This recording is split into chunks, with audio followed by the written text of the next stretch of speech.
ప్రభువైన యేసుక్రీస్తు నామంలో మీ అందరికీ శుభవందనాలు తెలియపరుస్తూ ఉన్నాం. వందనాలు. బాగున్నారమ్మా? బాగున్నారా? చాలా మంచిది. పాపి మారడం అంశం. మరి మొట్టమొదటి మాట మనం తెలుసుకుందాం. చూడండి, మత్తయి సువార్త 28వ అధ్యాయము 19-20 వచనాల్లో మనకు ఒక మాట కనిపిస్తుంది. చూడమ్మా. కాబట్టి మీరు అక్కడ ఎవరున్నారు? శిష్యులు ఉన్నారు. యేసుక్రీస్తు ప్రభు శిష్యులు ఉన్నారు. ఆ శిష్యులకు మత్తయి సువార్తలో 28వ అధ్యాయము 19-20 వచనంలో ఏం మాట్లాడుతున్నాడంటే, కాబట్టి మీరు వెళ్ళి ఎక్కడికి? ఈ ప్రపంచానికి వెళ్ళండి, ఈ భూలోకానికి వెళ్ళండి. ఈ మూల ప్రాంతాల్లో ఉన్నారు, తెలియని వారు ఉన్నారు, నశించిపోయేవారు ఉన్నారు. మీరే తెలియపరచాలి అంటున్నాడు. మీరే తెలియపరచాలి. మీరు వెళ్ళండి. సమస్త జనముల భూమిపైన ఉన్న మానవులందరికీ, సమస్త జనములకును. ఆ సమస్తం అంటే ఏ జాతి వారు అనుకుంటున్నారు, ఏ మతస్థులు అనుకుంటున్నారు, ఏ ప్రాంతాలు అనుకుంటున్నారు, అందరికీ అంట సమస్త జనముల కంటే ఏం చేయమంటున్నాడు? సమస్త జనములు ఏం చేయమంటున్నాడు? శిష్యులుగా చేయండి. మిమ్మల్ని ఎలా అయితే నేను 12 మందిని ఎన్నుకున్నానో, ఎలా అయితే మిమ్మల్ని అందరూ బాధ్యతను ఇచ్చానో, అలాంటి బాధ్యత కలిగిన పౌరులుగా సమస్త జనములకు మీరు వెళ్ళి శిష్యులుగా చేయండి. తండ్రి యొక్కయు కుమారుని యొక్కయు బాప్తిసం యొక్కయు నామములోనికి, యేసు నామములో బాప్తిసం ఇవ్వండి. ఈ మొట్టమొదటి ఏమంట? శిష్యులు చెయ్యండి. రెండవది ఏంటంట? బాప్తిసం ఇవ్వండి. ఆ బాప్తిసం కూడా ఎలా ఇవ్వమంటున్నాడు? తండ్రి యొక్కయు కుమారుని యొక్కయు. కుమారు అంటే ఎవరు వచ్చారు అక్కడికి? క్రీస్తు వచ్చాడు. పరిశుద్ధాత్మ దేవుడు నామములోనే బాప్తిసం అంటున్నాడు. అక్కడ తండ్రి, కుమార, పరిశుద్ధాత్మ దేవుడు ముగ్గురు నామములో బాప్తిసం ఇవ్వండి అని శిష్యులతో మాట్లాడారు, శిష్యులతో తెలియపరిచారు. మరి అక్కడే ఇంకొక మాట మనకు తెలుస్తుంది. చూడమ్మా. 18వ వచనంలో, అయితే యేసు వారి ఎద్దకు వచ్చి పరలోకమందును భూమి మీదను సర్వాధికారము నాకు ఇయ్యబడి ఉన్నది. ఏమనుకుంటున్నావు? నన్ను ఏమనుకుంటున్నావు? నేను ఎవరు అనుకుంటున్నావు? నేను సామాన్యుడిని కాదు. నువ్వు సొనుక్కుంటున్నావా? గొనుక్కుంటున్నావా? నో, సొనుక్కోవద్దు, గొనుక్కోవద్దు. నాకు సర్వాధికారము ఇయ్యబడి ఉన్నది. నా తండ్రి నాకు ఇచ్చి ఉన్నాడు. పరలోకమందును భూమి మీదను అందరినీ, సమస్తమును ఆయన అధికారం ఇచ్చి ఉన్నాడు. నాకు అధికారం ఇచ్చి ఉన్నాడు అని అక్కడ చెప్పినట్టుగా క్రీస్తు మాట్లాడినట్టుగా మనం చూస్తూ ఉన్నాం. మరి అక్కడ మొట్టమొదటి ఏమంట? లోకానికి వెళ్ళండి, శిష్యులుగా చెయ్యండి, శిష్యులుగా చెయ్యండి, సువార్తను ప్రకటించండి, నశించిపోయే ఆత్మను ఎదిగి రక్షించండి, రక్షించి శిష్యులుగా చెయ్యండి. తండ్రి యొక్కయు పరిశుద్ధాత్మ యొక్కయు కుమారుని యొక్కయు ఏమిమ్మన్నాడు? బాప్తిసం ఇమ్మన్నాడు. బాప్తిసం ఇమ్మన్నాడు. మరి ఒక పాపి విషయంలో ఏమంటున్నాడు అక్కడ? పాపికి బాప్తిసం ఇచ్చినట్టుగా మనం చూస్తూ ఉన్నాం. రెండో మాటలో మీకు క్లారిటీ ఇస్తూ ఉన్నాను. చూడండి, మార్కు సువార్త 16వ అధ్యాయం 16వ వచనంలో చూద్దాం. ఒక మాట చూద్దాం.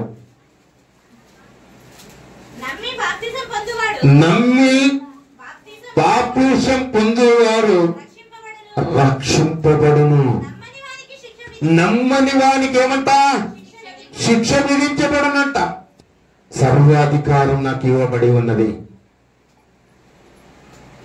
నమ్ముతున్నావా? బాప్తిసం తీసుకో. నమ్ముటని వలనైతే సమస్తము సాధ్యం. నమ్ముచున్నావా? నమ్మి బాప్తిసం పొందితే రక్షించబడతావు. నమ్మని వానికి శిక్ష విధించబడును అన్నట్టుగా అక్కడ మార్కు ద్వారా మనకు తెలుసుకుంటూ ఉన్నాం. అక్కడ మత్తయి ద్వారా తెలుసుకున్నాము, ఇక్కడ మార్కు ద్వారా తెలుసుకుంటున్నాం. ఒక పాపి మరణం ఏ గంటలో మారుతారు? డబ్బిస్తే మారుతాడా? డబ్బిస్తే కోట్లు డబ్బిస్తే మారిపోతాడండి? కోర్టు తీర్పులోనికి ఆ కేసు ఏదో వాడు నెత్తి మీద వేసుకుంటాడు, వేసుకుని డబ్బు తీసుకుంటాడు. కానీ అక్కడికి ఏమైనా తృప్తిగా ఉంటాడా? మారుతాడా? మరలా ఇంకొకటి చేయాలని ప్రయత్నిస్తాడు. అవునా కదా? ఏమండి, తృప్తి ఉందా? మనిషికి తృప్తి ఉందా? తృప్తి లేదండి. దేవుడు మారడం అంటే నీకు ఇంకా ఇంకా ఇంకా ఇచ్చేవాడు ఉంటే సచ్చేవాడు కూడా లేచే అని ఒక సామెత. ఏమండి, తృప్తి ఏమైనా ఉందా? ఉందా? చాలరా నాయన నాకు ఇచ్చారు, ఉంది చాలు నాకు అనుకుంటారా? అనుకోరు. ఇంకా కావాలి, ఇంకా ఇచ్చింటే బాగుండు, ఇంకా ఇచ్చింటే బాగుండు అనుకునే వాళ్ళు ఎక్కువ ఉన్నారు. అవునా కదా? అందుకే దేవుడు ఏమంటున్నాడంటే, ఒక పాపి లోకంలో పాపం ఎలా వచ్చింది? ఎవరి ద్వారా వచ్చింది? అవ్వాదాము ద్వారా వచ్చింది. అది అందరికీ సంభవించింది. బాల్యము నుండి ఏమైపోయింది? హృదయ ఆలోచనలు చెడ్డదైపోయింది. ఆ చెడ్డదైపోయింది కాబట్టి పాపాత్ములైపోయారు ఈ మానవులు, ప్రజలు. ఈ భ్రష్ట లోకంలో భ్రష్టి పట్టించినారు ఈ లోకంలో. అందుకే పాపి మారడం అని అంశంతో మీతో మాట్లాడతాడు. ఒక పాపి మారడం అంటే ఏమి కావాలి? బాప్తిసం కావాలి. మత మార్పుడులు కాదండి. ఏదో యేసుక్రీస్తు ప్రభుకు సంఖ్య ఎక్కువ కావాలని బాప్తిసం ఇవ్వడం లేదు. తెలుసుకోండి సహోదరి సహోదరుడా, ఈ సత్యమైన మాటలు తెలుసుకోండి. బాప్తిసం ఎందుకు ఇస్తూ ఉన్నారంటే, బాప్తిసం ఎందుకు క్రైస్తవులు ఇస్తూ ఉన్నారంటే, ఒక పాపి మారడం, మారి నీ కొత్త జీవితం ప్రారంభించాలని, ఈ భూలోకంలో ఉన్నంత వరకు ఆయనకి మహిమకరంగా ఉండాలని, ఇక్కడన్నా ఇబ్బందులు, కష్టాలు, బాధలు, కన్నీరు అన్ని అనుభవించుంటావు కాబట్టి ఇక్కడ అక్కడ ఏడుపులు కన్నీరు లేకున్నట్టుగా పరలోకంలో ఆనందంగా ఉండాలని, అక్కడ సంతోషంగా ఉండాలని, అక్కడ ఆకలి తప్పులు ఏమాత్రం నా బిడ్డలకు ఇప్పుడుదని సిద్ధపరిచి ఉన్నాడు ఆయన. మనకి ఇండ్లు కావచ్చు పరలోకంలో ఉండడానికి, అన్ని సిద్ధపరిచి ఉన్నాడు. అందుకే అక్కడికి నువ్వు వెళ్ళాలంటే నువ్వు మారాలి. ఈ పాప జీవితం వదిలిపెట్టాలి. దురాలోచనలు, దుర్బుద్ధులు, దుష్టబుద్ధులు, అహంకార, పొగరు అన్నిటిని తగ్గించుకొని అన్ని వేస్తున్నావు విడిచిపెడితేనే పరలోకం ఇస్తాడు ఆయన. ఆ శిక్ష ఎలా ఉంటుంది? అగ్ని అరదు, పురుగు చావదు. పురుగు అంటే ఆత్మ. అగ్నిగుండంలో కాల్సి వస్తుంది. యుగ యుగములు కాలుతూ ఉండేది. కాలి ఏదైనా బూడిద బయటకన్నా వస్తావా? లేదు. అది శిక్ష అంతే. నమ్మి బాప్తిసం పొందిన వాడు రక్షించబడను, నమ్మని వానికి శిక్ష విధించబడను అనే రెండో మాటలో మనం తెలుసుకున్నాం. మరి మూడో మాటలోని మనం చూసుకుందాం. మరి నమ్మి బాప్తిసం తీసుకున్న వారు మరి ఎంతో మంది ఆ మాటలు వింటున్నప్పుడు, యేసుక్రీస్తు ప్రభు మాటలు విన్నప్పుడు మరి అక్కడ పేతురు గారు కూడా మనకు కనిపిస్తుండండి. పేతురు గారు కూడా చెప్పినప్పుడు అనేక మందికి మీరు లోకంలోనికి వెళ్లి సువార్తను ప్రకటించండి క్రీస్తు చెప్పిన బోధ విని పేతురు గారు కూడా ప్రకటిస్తూ ఉంటాడు. పేతురు కూడా సువార్త ప్రకటిస్తూ ఉంటాడు. అనేక మందికి వెళ్లి శిష్యులుగా చెయ్యాలని దేవుని ఆజ్ఞ మనకి ఇచ్చాడు, మనకు బాధ్యతనిచ్చాడు, భారాన్ని మన మీద ఉంచాడు. నేను నమ్మకంగా ఉండాలి, దేవునికి ఇష్టమైన పని చెయ్యాలని ఓ పేతురు పోయి అనేక మందికి సువార్తను ప్రకటిస్తూ ఉంటాడు. ప్రకటించినప్పుడు ఎంతమంది అక్కడ బాప్తిసం తీసుకున్నారు? 3,000 మంది తీసుకున్నారండి పేతురు. ఆ మాట ఎక్కడుందో చూద్దాం. చూడండి. అపోస్తల కార్యములు 2వ అధ్యాయం 38, 41, 42 కనిపిస్తాయి చూడు. పేతురు మీరు మారు మనసు పొంది పాప క్షమాపణ నిమిత్తము ప్రతివారు భూమిపైన ఉన్న వారందరూ కూడా, పేతురు చెప్పేటప్పుడు అక్కడ ఉన్న వాళ్ళందరూ కూడా అంట యేసుక్రీస్తు నామమున బాప్తిసము పొందుడి, అప్పుడు మీరు పరిశుద్ధాత్మ వరం అంట పొందుడు. పరిశుద్ధాత్మ దేవుడు వరము పొందే వ్యక్తులై ఉంటున్నారు. సహోదరి సహోదర, బాప్తిసం ఎందుకు తీసుకోవాలి? పరిశుద్ధాత్మ దేవుని మీ హృదయంలో స్వీకరించడానికి, పరిశుద్ధంగా జీవించడానికి. ఈ లోకానికి నీకు సంబంధం లేదు, నీ ప్రత్యేకంగా జీవిస్తావని. ఈ యాత్రను 60 సంవత్సరాలు, 60, 70 సంవత్సరాలు, 80 సంవత్సరాలు ఈ యాత్రను ముగించి నీ పరిశుద్ధాత్మ వరమును పొందుకొని ఆయన దగ్గర చేరాలని. ఆయన పరిశుద్ధుడు కాబట్టి నీవు ఆయనలో నుండి వచ్చిన వాడు నీవేమీ అయి ఉండాలి, పరిశుద్ధురాలుగా ఉండాలి, పరిశుద్ధుడుగానే ఉండాలి. చదువునన్నా. కాబట్టి ఆయన వాక్యము అంగీకరించిన వారు, ఆ హృదయంలో ఉంచుకున్న వారు, ఆ మాటలు విన్నవారు, ఆ సత్యమైన మాటలు విన్నవారు బాప్తిసము పొందిరి. ఆ దినమందు ఇంచుమించు ఎంతమంది ఉన్నారో చూద్దాం. చూడండి, 3000 మంది. ఇంచుమించు 3000 మంది బాప్తిసం పొందుకున్నారంట. చెప్పారు అక్కడ సువార్త. పేతురు గారు చెప్పినప్పుడు 3000 మంది నమ్మి బాప్తిసం పొందిన వారు రక్షించబడ్డారు. నమ్మని వారికి శిక్ష విధించబడను. అందుకే దేవుడు చెప్తూ ఉన్నాడు, ప్రోగ్రాం అన్నా నువ్వు వాయిదా వేసుకో. బాప్తిసం విషయంలో మాత్రమే, ఒక పాపి మారడం విషయంలో మాత్రమే ఆలస్యం చేయొద్దంటాడు. ఆలస్యం చేయదు. రేపేమి సంభవిస్తుందో మనకు తెలియదు. అందుకే వెంటనే నీవేం చేయాలి? బాప్తిసం అడిగినప్పుడు ఇచ్చేయాలి అని లేఖనాలు మనకు తెలియపరుస్తూ ఉన్నాయి. ఎన్ని మాటలు విన్నారు మీరు? 42 వచనాలు కూడా చదివారా? ఏమంట? మీరు అక్కడ 3000 మందికి చెప్తూ ఉన్నాడు. పేతురు గారు మాట్లాడుతూ 3000 మందికి బాప్తిసం ఇచ్చిన తర్వాత చెప్తూ ఉన్నాడు. వాళ్ళందరికీ దేవుని చట్టమును గురించి చెప్తూ ఉన్నాడు, దేవుని రాజ్యాంగమును గురించి చెప్తున్నాడు, ఆయన క్రమశిక్షణ కలిగి చెప్తూ ఉన్నాడు. మీరు ఏమై ఉండాలి? అపోస్తుల బోధ యందును, సహవాసం యందును, రొట్టె విరుచుట యందును, ప్రార్థన చేయుట యందును ఎడతెగక ఉండాలి. ఎడతెగక ఉండాలి. రాత్రి పగలు కనపరచేవాడు ధన్యుడు అంటూ ఉన్నాడు కీర్తనకారుడు. రొట్టె విరుచుట ఏందంటనే ప్రభు రాత్రి భోజనానికి మిస్ కావద్దు అని, సహవాసంలోనికి మిస్ కావద్దని, పరిశుద్ధుల సహవాసంలోనికి మిస్ కావద్దని ఆ 3000 మందికి ఆయన చట్టం గురించి చెప్తూ ఉన్నాడు. ఆయన ప్రభు గురించి చెప్తూ ఉన్నాడు, తండ్రి గురించి చెప్తున్నాడు, ఆయన రాజ్య గురించి చెప్తున్నాడు. పేతురు గారు చెప్తూ మరి ఎన్నో మాటలు ఇవి? 3 మాటలు మనం విన్నాం. మరి 4వ మాట కూడా మీకు వినసుందా?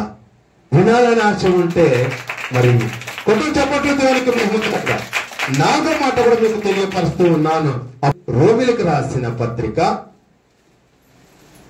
10వ అధ్యాయము 9వ వచనంలో ఒక మాట మనకు కనిపిస్తుంది. చూద్దాం.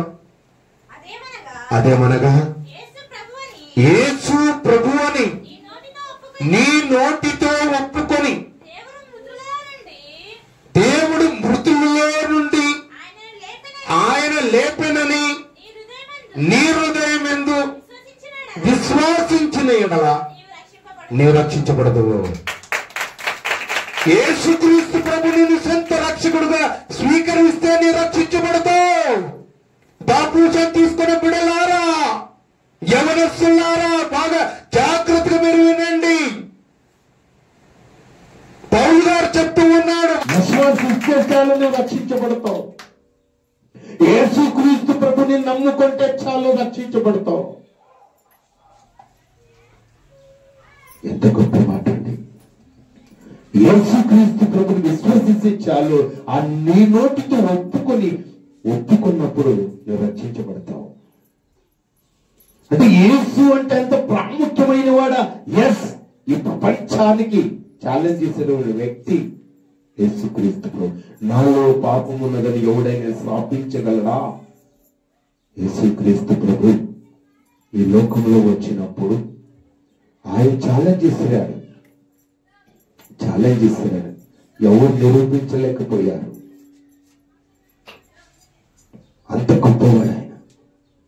యేసుక్రీస్తు నామముని బాప్తిసం తీసుకోవాలి, యేసుక్రీస్తు నామములో నువ్వు ఒప్పుకోవాలి, యేసుక్రీస్తు ప్రభు నామములో నువ్వు రక్షించబడాలంటే యేసుక్రీస్తు ప్రభువే శరణం.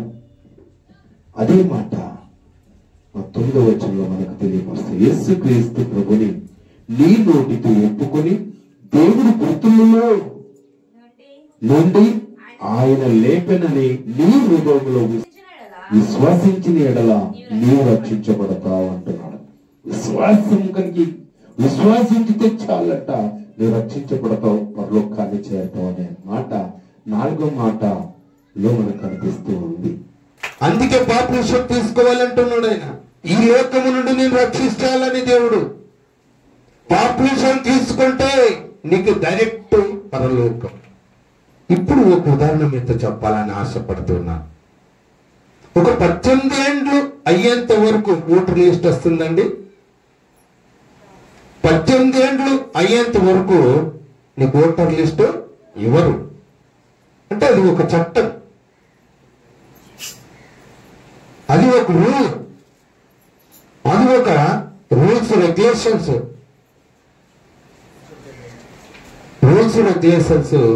ఈ మన భారతదేశంలో రాజ్యాంగ ప్రకారంగా ఎసర్ను ఈ లోకంలో నీవు ఓటు హక్కు కలిగిన దానిగా నువ్వు ఉండాలంటే ఎంత రావాలి? నీకు వయసు 18 ఏండ్లకి రావాలి. 18 ఏండ్లు వస్తేనే నీకు ఓటర్ ఐడి కార్డు చేయడానికి వీలు ఉంటుంది.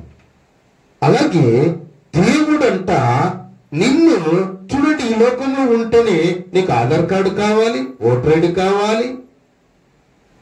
నీ భారతీయుడు అనుకోవడానికి ఆధార్ కార్డు కావాలి. ఆధార్ కార్డు లేకుండా ఉంటే ఏం చేస్తారండి? వీడు మన ప్రాంతోడు కాదు. ఎక్కడికి వెళ్ళాలి? వాడు ఎక్కడికి వెళ్ళాలి? సరసాల్లోకి పోవాలి. జైల్లో వేస్తారండి. మీకు తెలుసో తెలీదు, ఆధార్ కార్డు లేని వాళ్ళంతా కూడా పట్టుకొని పోయి జైల్లో వేస్తారు. ఎందుకంటే వీడు ఎక్కడోడు, వీడు ఆధార్ కార్డు లేదు, ప్రూఫ్ లేదు వీడు అని చెప్పి వాడు తీసుకుని వెళ్ళి మరి జైల్లో వేసేస్తారు. అలాంటిది మరి ఈ లోకానికి అంత రూల్స్ రెగ్యులేషన్స్ ఉన్నప్పుడు నువ్వు పరలోకానికి వెళ్ళాలంటే రూల్స్ రెగ్యులేషన్స్ వద్దంటారా? దేవుడు చెప్పిన మాటలు వినుకుంటే నీవు ఎక్కడికి వెళ్తావు? పాతాళానికి వెళ్తావు. ఆయన విశ్వసించలేకపోతే ఎక్కడికి వెళ్తావు? పాతాళానికి వెళ్తావు. ఆయన నమ్మకపోతే ఎక్కడికి వెళ్తావు? పాతాళానికి వెళ్తావు. ఆయన ఏందు యేసుక్రీస్తు ప్రభువు అని ఒప్పుకొని బాప్తిసం తీసుకోకపోతే ఎక్కడికి వెళ్తావు? పాతాళానికి వెళ్తావు. నమ్మి బాప్తిసం తీసుకుంటే రక్షించబడతావు. మరి రక్షణ కావాలా? శిక్షించడం కావాలా? మారు మనసు పొందడం కావాలా? మార్పు లేని జీవితాలుగా ఉండి పాతాళం కావాలా? ఏది కావాలి? రెండు నీ చేతిలో ఉంచాడు దేవుడు. మరి ఏది కావాలి సహోదరి? ఏది కావాలా సహోదరుడా? ఏది కావాలి? మంచి కావాలా? చెడ్డ కావాలా? సార్ మాకు చెడు కావాలి సార్. చెడులో చాలా ఉన్నాయి సార్, బాగున్నాయి సార్, ఈ లోకాన్ని అనుభవించవచ్చు సార్, ఈ లోకాన్ని ఏలొచ్చు సార్ అనుకుంటున్నారా? అగ్నిగంధకములో వేస్తాడు. జాగ్రత్త సుమ. ఈ లోకము, ఈ రంగుల లోకం వైపు మన మనసు ఉంచవద్దు. ఈ లోకం వైపు నువ్వు చూడవద్దు. ఏదైనా నువ్వు ఆశించవద్దు అంటాడు దేవుడు. పక్కింటి వాడి దగ్గర ఏది కూడా నువ్వు ఆశించకూడదు. ఏది మనం ఆశించకూడదు. నీకేది కావాలో యేసయ్యను అడుగు. ఏది కావాలో ఆయన అడిగితే సమస్తము అడిగిన దానికన్నా ఊహించిన దానికన్నా అత్యధికంగా దేవుడు ఆస్వాదించేవాడే ఉన్నాడు. నీకు కావాల్సింది దేవుడి దగ్గర ఉంది. నువ్వేది కావాలో అడగండి, విశ్వాసం కలిగి అడగండి. నేను పొందుకుంటానని ఆశ కలిగి అడగండి. మీరు పొందుకున్న వ్యక్తులై ఉన్నారు. విశ్వాసం కలిగిన ప్రార్థన చేసినప్పుడు ఆ కొండ ఇలా రమ్మంటే వస్తుందంట, పొమ్మంటే పోతుందంట. చూసేవా? అలాంటి విశ్వాసం కలిగి మీరు దేవుణ్ణి అడగండి. ఖచ్చితంగా మీ కష్టాలు కావచ్చు, బాధలు కావచ్చు, కన్నీరు కావచ్చు, ఆర్థిక ఇబ్బందులు కావచ్చు, ఏదైనా కూడా నువ్వు ఆయన పాదాల దగ్గర పెడితే నిన్ను ఖచ్చితంగా దేవుడు బహుగా ఆస్వాదిస్తాడు. నీ కుటుంబాన్ని ఆస్వాదిస్తాడు. నువ్వు చేసే పనులను ఆస్వాదిస్తాడు. నువ్వు చేసే ఉద్యోగాన్ని ఆస్వాదిస్తాడు. సహోదరి సహోదరుడా, నీకు ఏది అవసరమో ఆయన అడుగు, ఖచ్చితంగా నీకు చెల్లించేవాడే ఉన్నాడు. ఎన్ని మాటలు ఉన్నాం మనం? 4 మాటలు ఉన్నాం. మరి 5వ మాటలో కూడా మనం వెళ్దాం. 5వ మాట కూడా మనం చూసుకుందాం. అపొస్తలుల కార్యములు 22వ అధ్యాయం 16వ వచనం. గనుక నీవు తడువు చేయుట ఎందుకు? నీవు నిర్లక్ష్యం ఎందుకు? నీకు దేవుని మాట తిరస్కరించడం ఎందుకు? ఎందుకు ఆలస్యం చేస్తున్నావు అంటున్నాడు అక్కడ. లేచి ఎవరి నామము? యేసు నామము. యేసు నామమును బట్టి ప్రార్థన చేసి బాప్తిసం పొంది నీ పాపములు, నీ అపరాధములను కడిగి వేసుకొనుమని చెప్పెను. నీ పాపముతో నిండిన హృదయం, ఘోర పాపముతో నిండుకున్న ఈ హృదయం, చెడ్డ తలంపులు, నీలో దురాలోచనలు, దుర్బుద్ధులు, దుష్టబుద్ధులు, అహంకారము ఎన్నున్నాయండి? ఎట్లున్నాయో మాటలు చదువుదాం. కొరింథీయులకు రాసిన పత్రిక 5వ అధ్యాయం 19వ వచనం. శరీర కార్యములు శ్రేష్టమైనవి. అవేమనగా జారత్వము, అపవిత్రత, కామకత్వము, విగ్రహారాధన, అభిచారము, దేశములు, కలహములు, మస్తరములు, క్రోధములు, కక్షాలు, భేదములు, విమతములు, అసూయలు, మత్తతులు, అల్లరితో కూడిన ఆటపాటలు మొదలైనవి. ఇవన్నీ ఏంట? శరీర కార్యములు. శరీర కార్యములు ఇవన్నీ కైసూనికి ఉండకూడదు అంటాడు దేవుడు. ఇవన్నీ ఉంటే ఏమంటున్నాడు? వాడు పాపి, వాడు భ్రష్టుడు. ఇవన్నీ ఉన్నాయి కాబట్టి తడువు చేస్తున్నావు. ఆయన ఎదురు చూచడం లేదు. నీకు భయభక్తులు లేవు. దేవుడు అంటే లెక్క లేకున్నట్టుగా ఉన్నావు అంటున్నాడు దేవుడు. లేచి ఆయన నామములో ప్రార్థన చేసుకోలేని జీవితాలు మీవి, మార్చుకోలేని జీవితాలు మీవి అంటున్నాడు. లేచి ప్రార్థన, ఆయన నామమును బట్టి ప్రార్థన చేసి బాప్తిసం పొందాలి. నీ పాపములో కడిగి వేసుకో. నీ పాపములు కడిగి వేసుకోవాలి. అది నీ చేతిలోనే ఉంది. నీవే నింపుకున్నావు 15 లక్షణాలు. అవన్నీ నువ్వే ఖాళీ చేయాలి. హృదయం నిండిన దాన్ని బట్టి పెదవులు మాట్లాడతాయని లేఖనాలు సెలవిస్తూ ఉన్నాడు. అవన్నీ కూడా ఏం చేయాలి? నువ్వు ఖాళీ చేయి, కడిగేసుకో. నీ పాపాలు కడిగేసుకో. ఎలా కడిగేసుకోవాలంటే బాప్తిసం ద్వారా. నీవు యేసు నామములో నీ బాప్తిసం తీసుకునే దాని వల్ల ఒక పాపి మారడం, అదే అంశం. ఏమంశం అది?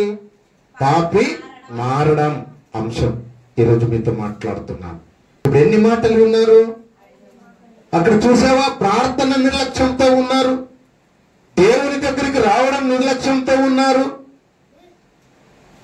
ఆ బాప్టిజం పొందే విషయంలో ఆలస్యం చేస్తూ ఉన్నారు. ఇలాంటి జీవితము ఉన్న వారికి ఎలా ఉంటారు? పాపము ఇంకా వారిలో ఉన్నది. ఆ పాపం పోవాలన్నదే 2025 సంవత్సరమును యేసుక్రీస్తు ప్రభు తన రక్షకుడు ఏకైక కుమారుని లోకానికి పంపించినట్టుగా మనం లేఖనాలు చూస్తూ ఉన్నాం. ఆయన సర్వ మానవులందరి కొరకు లేఖనాల ప్రకారంగా ఈ లోకానికి వచ్చాడు. లేఖనాల ప్రకారంగా సర్వ మానవులందరి కొరకు ఆయన బలి అయ్యాడు, రక్తం కార్చాడు. ఆ రక్తం ద్వారా ప్రతి పాపమును కడిగి పవిత్రులు పరచాలని లేఖనాల ప్రకారంగా ఆయన ఈ లోకములకు వచ్చాడు. కాబట్టి ఈ లోకానికి వచ్చాడు, మరణించాడు, మృత్యుంజయుడై తిరిగి లేచాడు. యేసుక్రీస్తు ప్రభువు ఆయన నమ్మితే చాలు, ఆయన యందు విశ్వాసం ఉంచితే చాలు, ఆయన నామమును జ్ఞాపకం చేసుకుంటే చాలు, నువ్వు రక్షించబడతావు అనే మాటలు మనం తెలుసుకున్నాం. 5వ మాట కూడా మనం పూర్తి చేసుకున్నాం. 6వ మాట కూడా వినాలని ఆశ ఉందా? ఆశ ఉందండి. ఉన్నట్టయితే చూద్దాం. చూడండి, అపోస్తల కార్యములు 8వ అధ్యాయము 35వ వచనం, 36, 37, 38, 4 వచనాల్లో ఒక్కొక్క వచనాల్లో మనం చదువుకుందాం. 35వ వచనం 8వ అధ్యాయము. అందుకు ఫిలిప్పు నోరు తెరిచి ఆ లేఖనాలను అనుసరించి, లేఖనాలంటే ఏంటండి? పరిశుద్ధ గ్రంథం, దేవుడు చెప్పిన గ్రంథం, ఆయన మనస్సు, ఆయన చిత్తమును ఫిలిప్పు నేర్చుకుని అక్కడ స్వార్థ చెప్తూ ఉన్నాడు. ఏ పరిస్థితిలో ఉన్నారో వాళ్ళు చూద్దాం, ఎక్కడికి వెళుతున్నారో చూద్దాం, ఏ వాహనంలో వెళ్తున్నారో చూద్దాం. ఫిలిప్పు ఎక్కడ వాళ్ళకి స్వార్థ చెప్పాడో ముందు వాక్యంలోనే మనం తెలుసుకుందాం. అందుకు ఫిలిప్పు నోరు తెరిచి ఆ లేఖనాలు అనుసరించి అది యేసును గూర్చిన సువార్తను ప్రకటించిన. అతని అంటే ఎవరున్నారు అక్కడ? నెపంసకుడు ఉన్నాడు. చప్పట్లు కూడా దేనికి మేము నెపంసకుడు ఉన్నాడు అక్కడ. నెపంసకునికి ఫిలిప్పు వాక్యాన్ని చెప్తూ ఉన్నాడు, లేఖనాలు వివరించి చెప్తున్నాడు, దేవుని మనసు తెలియపరుస్తూ ఉన్నాడు ఆ నెపంసకునికి. మరి నెపంసకుడు ఎక్కడున్నాడు, ఎటు వెళ్తున్నారు, ఏ ప్రయాణంలో పోతున్నారో మన ముందు వాక్యంలో చూద్దాం. వారు త్రోవలో వెళ్ళుచుండగా నీళ్లు ఉన్న చోట ఒక చోటికి వచ్చినప్పుడు నపుంసకుడు, ఇదిగో నీళ్ళు ఫిలిప్పు, ఇదిగో నీళ్ళున్నాయి, నీ వాక్యము నేను విన్నాను, నీ దేవుడు చెప్పిన మాటలు నేను విన్నాను, నీ స్వార్థ చెప్పిన మాటలు నేను అంగీకరిస్తూ ఉన్నాను. క్రీస్తు నిజమైన రక్షకుడని, ఆయన మృతుల్లో నుండి లేచిన వాడని, పాపుల కొరకు ఈ లోకానికి వచ్చాడని, మరణించి తిరిగి లేచాడని నేను నమ్ముచున్నానయ్యా, ఇదిగో నీళ్ళు. అప్పుడు అక్కడ ఏం చేయమన్నాడు? నాకు బాప్తిసము ఇచ్చుటకు ఆటంకమేంటి అడిగి రథము నిలిపాడు. చెప్పట్లు కొడదాం దేనికి మేము కనుక. రథములో పోయేటప్పుడు సువార్త చెప్పుకుంటూ వెళ్తున్నాడు. రథములో పోయేటప్పుడు సువార్త చెప్తూ ఉన్నాడండి. అక్కడికి వెళ్ళిన తర్వాత నీళ్ళు ఆయనే చూశాడు. ఫిలిప్పు, నాకు మాత్రం ఆటంకం లేదయ్యా, నాకు బాప్తిసం ఇచ్చేయి, నాకు బాప్తిసం ఇచ్చేయి, సొంత రక్షకుడు యేసుక్రీస్తు ప్రభుని విశ్వసిస్తూ ఉన్నాను, నేను నమ్ముచున్నానయ్యా, నాకు బాప్తిసం ఇయ్యి అన్నాడు. ముందు వాక్యం చదువు. నాకు బాప్తిసం ఇచ్చుటకు ఆటంకం ఏంటి అడిగి రథము నిలుపమని ఆజ్ఞాపించాడు.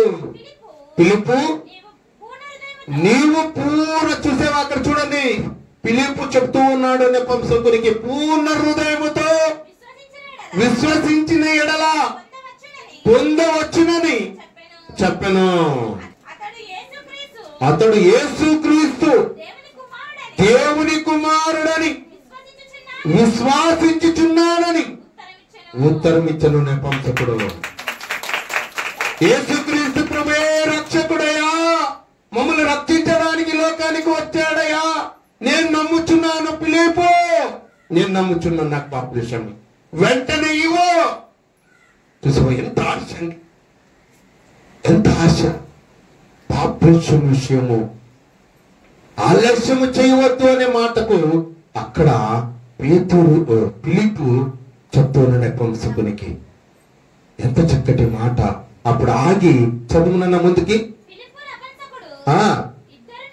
ఇద్దరు నీళ్ళలోకి దిగారంట.